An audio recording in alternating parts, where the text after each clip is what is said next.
नमस्कार, मैं हूं अशोक सिंह और आप देख रहे हैं बॉडमास मेडिकल यूट्यूब चैनल।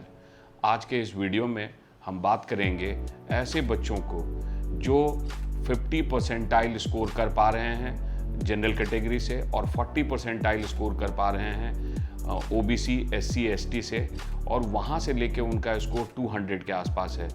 आप अभी जानते नहीं हैं कि वो 50 परसेंटाइल स्कोर क्या रहेगा या 40 परसेंटाइल स्कोर क्या रहेगा।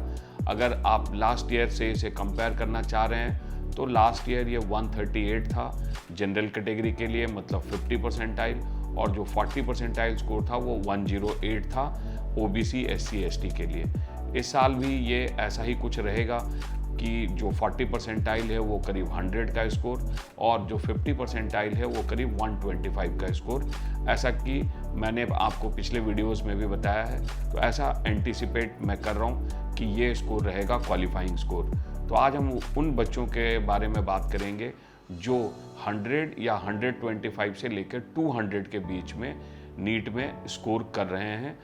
आपने अभी तक अनऑफिशियल आंसर की से अपना स्कोर जरूर टैली किया होगा, और अगर टैली करने के बाद आपका स्कोर इस रेंज में आ रहा है तो आज का ये वीडियो आपके लिए बहुत इम्पॉर्टेंट है।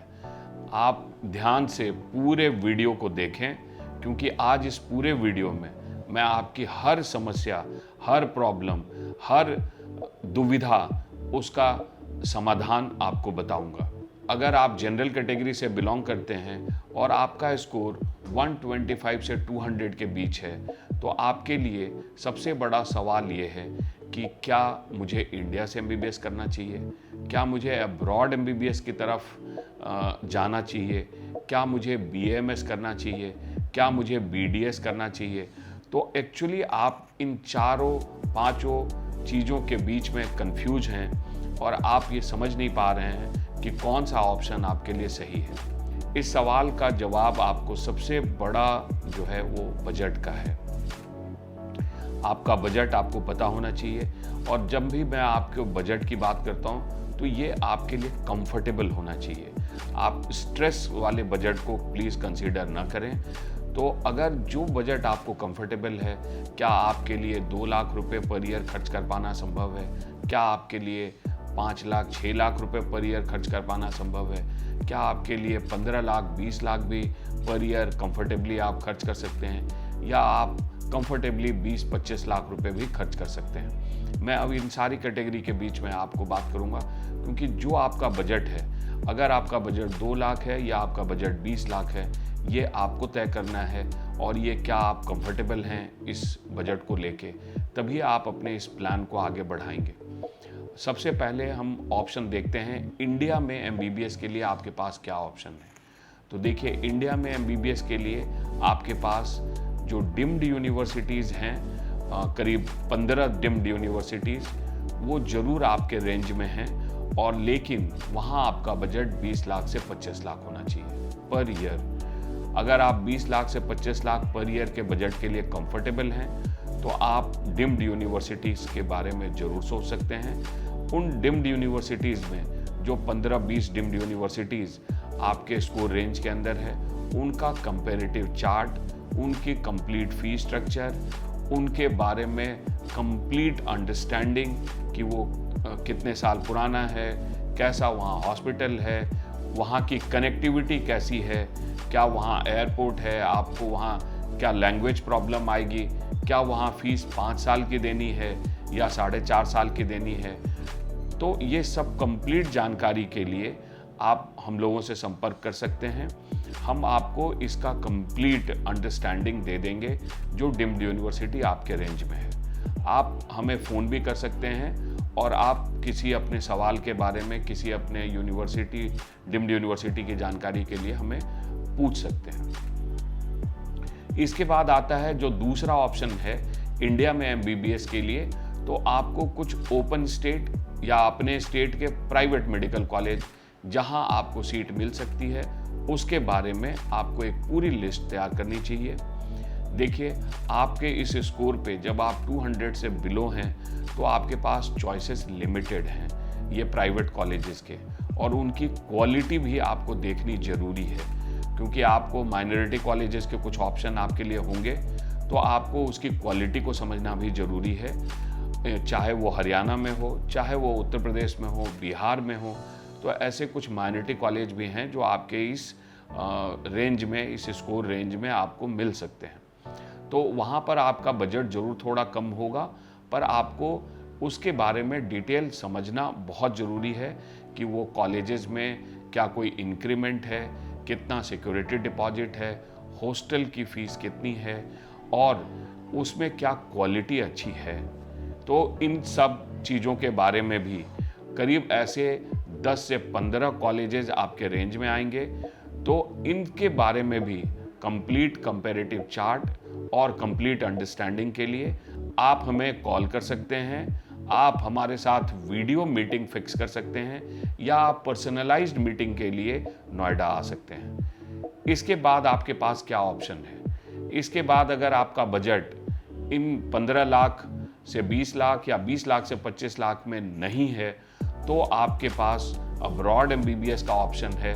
अब्रॉड MBBS के लिए आपको बहुत संभल कर चलना चाहिए। आपको 18 नवंबर 2021 के गजट को फॉलो करते हुए ऐसी कंट्री या ऐसी यूनिवर्सिटी का चुनाव करना चाहिए जहां हॉस्पिटल हो, जहां आप इंटर्नशिप कर सकें, क्योंकि क्लिनिकल एक्सपोजर के बिना आपके लिए नेक्स्ट 2 एग्ज़ाम पास करना मुश्किल होगा। आपको ये भी देखना है लाइसेंसिंग एग्ज़ाम, ये भी एक बहुत बड़ा पैरामीटर है जिसके ऊपर में आपको डीपली सोचना चाहिए, क्योंकि बहुत ही कम कंट्री ऐसी हैं जो इंडियंस के लिए ओपन होंगी जहां वो लाइसेंसिंग एग्ज़ाम इंग्लिश में होगा ताकि आप वो लिख सकें। कई सारी कंट्रीज़ के लाइसेंसिंग एग्ज़ाम वहाँ के लोकल लैंग्वेज में हैं। क्या वो इंडियंस को वहाँ का लाइसेंस देंगे, ये आपको जानना समझना बहुत ज़रूरी है। इसके बारे में आपकी अंडरस्टैंडिंग, रिसर्च कंप्लीटली सही होनी चाहिए। प्लस जब भी आप अब्रॉड की यूनिवर्सिटी का चुनाव करते हैं तो आपको एक और चीज़ का बहुत ध्यान रखना है, अब आपके पास ट्रांसफ़र लेने का ऑप्शन नहीं है। तो आप हमेशा ऐसी कंट्री या यूनिवर्सिटी का चुनाव करें जहां से आप अपनी कंप्लीट पढ़ाई कर सकें। ये आपको समझना बहुत ज़रूरी है, क्योंकि बाद में आपको ट्रांसफ़र का मौका नहीं रहेगा। तो अब्रॉड MBBS के ऑप्शन के बारे में भी आपको समय लेकर पूरी प्लानिंग से, पूरी रिसर्च से सोचने की ज़रूरत है, तभी आप कंट्री या यूनिवर्सिटी का चुनाव करें। कई बार आप सिर्फ कंट्री की मुझे रसिया में जाना है, ऐसा नहीं है कि रसिया की सारी ही यूनिवर्सिटी अच्छी है और कोई कंट्री कजाकिस्तान उसकी सारी ही यूनिवर्सिटी ख़राब है। हर कंट्री में 2-4 अच्छी यूनिवर्सिटीज़ हैं और काफ़ी सारी यूनिवर्सिटी एवरेज हैं और काफ़ी सारी यूनिवर्सिटीज़ बिलो एवरेज हैं जो पढ़ने लायक नहीं हैं, जहां अस्पताल नहीं है। तो आपको इसका पूरा ध्यान, पूरा रिसर्च करना ज़रूरी है। अगेन अब्रॉड MBBS के ऑप्शन में आपको नेपाल है या बांग्लादेश है या जॉर्जिया है या चाइना है, आपको इसके बारे में कंप्लीटली अंडरस्टैंड करके ही डिसीजन लेना चाहिए। नेपाल में या बांग्लादेश में आपको अप फ्रंट ज़्यादा फीस देना होता है, तो उसके फी स्ट्रक्चर को भी समझना बहुत ज़रूरी है। कंट्री कितनी स्टेबल है पॉलिटिकली, ये भी समझना बहुत ज़रूरी है। क्या आपके लिए वो कंफर्टेबल होगा अगले 5-6 साल जब तक आप वहाँ पढ़ेंगे। इसके बाद आपके पास एक और दुविधा होती है कि अगर आपका बजट वो 5 लाख से 10 लाख पर ईयर भी नहीं है ताकि आप अब्रॉड में जाकर MBBS कर सकें, अगर आपका बजट लेस देन 5 लाख है, मतलब अगर आपकी प्लानिंग 2 लाख से 5 लाख रुपए पर ईयर के बीच में है पढ़ाई के लिए, तो आपके पास BDS और BAMS के ऑप्शन आते हैं। ये BDS और BAMS के ऑप्शन को भी आपको ध्यान से समझने की ज़रूरत है। ये कई ऐसे प्राइवेट कॉलेज हैं BDS के, BAMS के, जहाँ के अस्पताल में पेशेंट लोड नहीं है, जहाँ आपको क्लिनिकल बहुत कम समझने को मिलेगा। तो आप ध्यान से चुनाव करें, केवल और केवल फीस को क्राइटेरिया न समझें या आप मार्केटिंग के चक्कर में न जाएं। आपको ध्यान से उस कॉलेज के अस्पताल के बारे में, उस कॉलेज के पासिंग रेट के बारे में, उस कॉलेज में फैसिलिटीज़ के बारे में समझना बहुत ज़रूरी है। साथ ही साथ आपको BDS और BMS में ये समझना भी बहुत ज़रूरी है कि आप आगे गवर्नमेंट जॉब्स के लिए जाना चाहते हैं या आप अपना क्लिनिक खोलना चाहते हैं। और अगर आपके क्लिनिक खोलने की प्लानिंग है तो क्या आपके पास डेंटल क्लिनिक या आयुर्वेदिक क्लिनिक खोलने के लिए क्या इंतजाम है। क्योंकि ये पढ़ाई के बाद अगर आप अपना सेल्फ प्रैक्टिस करना चाहते हैं तो उसके लिए आपको उसी हिसाब से स्किल्स डेवलप करने होंगे। तो अच्छे कॉलेज में जाने से ही आपके अंदर वो स्किल्स आएंगे। ऐसा नहीं है कि BDS या BMS करने के बाद ऑप्शंस नहीं है, काफ़ी अच्छे ऑप्शंस हैं। तो आप इसके बारे में भी डिटेल अंडरस्टैंडिंग के लिए ऐसे कौन कौन से अच्छे कॉलेज हैं जहां से आप BDS या BMS कर सकते हैं, उसके बारे में भी जानने के लिए हमसे संपर्क कर सकते हैं। इसके बाद एक दो और करियर ऑप्शन हैं जो बच्चे जिसे भी एक्सप्लोर करना चाहते हैं, और वो अच्छे करियर ऑप्शन हैं जैसे वेटनरी के कुछ कॉलेजेस पिछले साल लास्ट काउंसलिंग के मोमेंट पे राजस्थान और हरियाणा में आए हैं। तो आज के डेट में 8 से 10 प्राइवेट वेटनरी कॉलेज भी हैं और वेटनरी में करियर भी बहुत अच्छा है।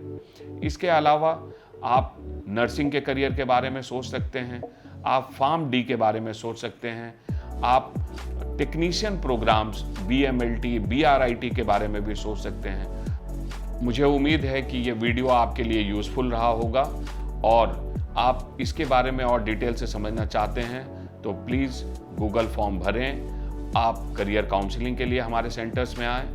आपके मन में कोई किसी करियर को लेके, किसी कॉलेज यूनिवर्सिटी को लेके, फीस को लेके कोई भी सवाल है तो आप हमें कॉल करें। धन्यवाद।